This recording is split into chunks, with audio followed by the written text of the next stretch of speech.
One way of understanding modern energy could begin with the contrast between this Mustang and this one.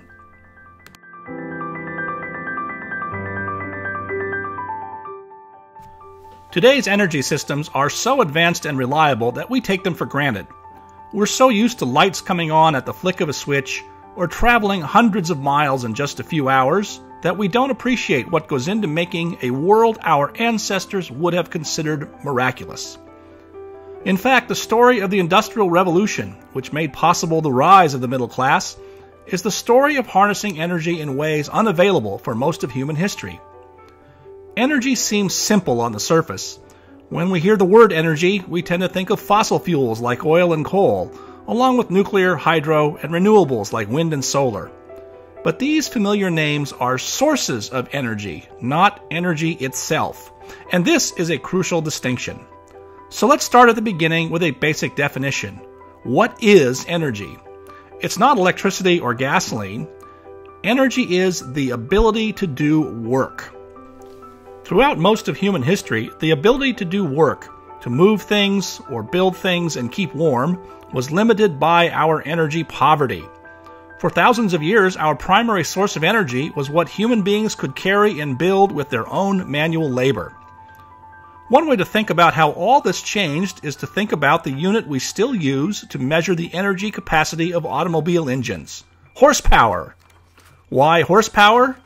Because for most of human history, the horse, along with the water wheel and fire for heat, was the most substantial source of energy for getting things done.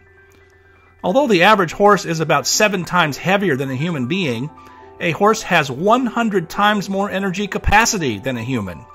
On average, a horse will accomplish more work in a few minutes than a human being can perform in a whole day. That's one reason why human beings didn't pull plows or wagons, or why those who tried didn't eat very well or travel very far. Horsepower is a crude measurement and leaves out the crucial capacity of acceleration and speed, which is equally important to modern 200 horsepower automobile engines like this Mustang.